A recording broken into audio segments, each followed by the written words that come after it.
Saudara, pilkada serentak masih 4 bulan lagi, namun dinamika parpol dan para tokoh sudah memanas. Terbaru, usai diberi restu sang ayah, Kaesang Pangarep langsung tancap gas mendatangi 2 parpol besar, yakni Golkar dan PKS. Tak tanggung-tanggung, Golkar langsung menyodorkan kadernya yang juga seorang pengusaha kawakan, Yusuf Hamka, untuk mendampingi Kaesang berlaga di Pilkada Jakarta. Inilah catatan Kompas. Pilkada 2024, rakyat perlu pemimpin yang berkualitas.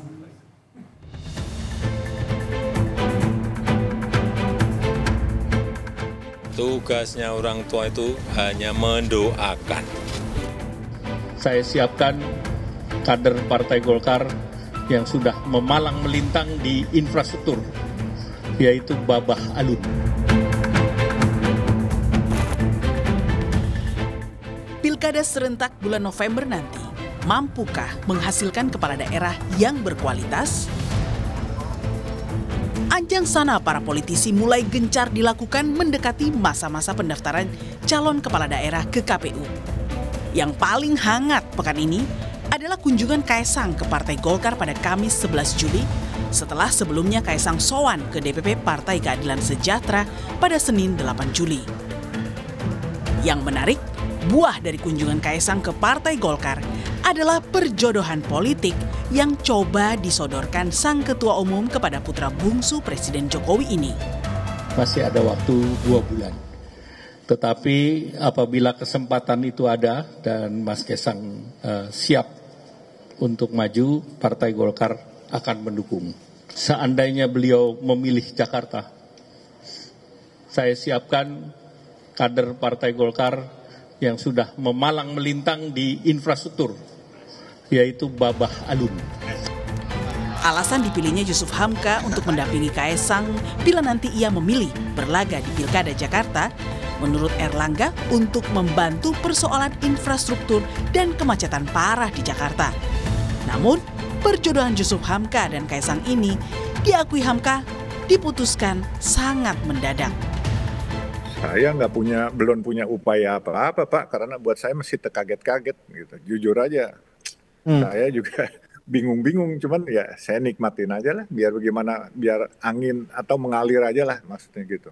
Angin membawa saya kemana ya saya ikut aja gitu. Kalau memang nanti harus menjadi wakilnya Pak Kaesang atau mau wakilnya Pak Ridwan Kamil ataupun nggak jadi apa-apa ya lillahi ta'ala aja lah.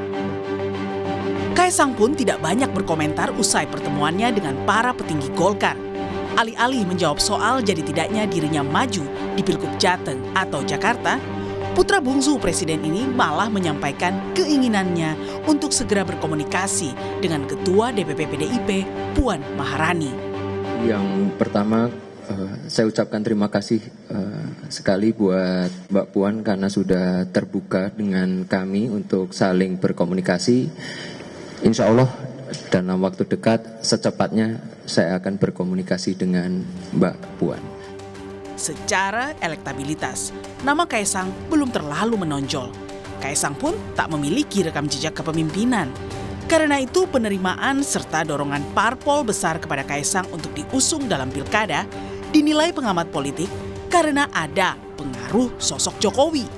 Apalagi restu Jokowi kepada Kaesang sudah disampaikan secara terbuka. Faktor Pak Jokowi juga bagian dari penerimaan mereka. Karena kalau dilihat sampai sekarang, ini kan partai-partai benar-benar sedang berpikir keras untuk mendukung Kaesang itu kelihatan. Kalau kita baca pernyataan Golkar, saya kira mereka bukan saja udah memberi sinyal, tetapi itu semacam deklarasi bahwa Ridwan Kamil tidak akan maju di Jakarta. Nah, apa yang membuat partai-partai ini kelihatan mengupayakan Kaesang ini tetap maju gitu? Ya tentu karena ada sesuatu yang mungkin besar. Karena kalau berdasarkan elektabilitas seperti disebutkan oleh Pak Jokowi, memang Kaesang itu cocok di Jawa Tengah, bukan di Jakarta. Pilkada serentak 2024 sangat diharapkan bisa memberikan setiap daerah pemimpin-pemimpin yang berkualitas.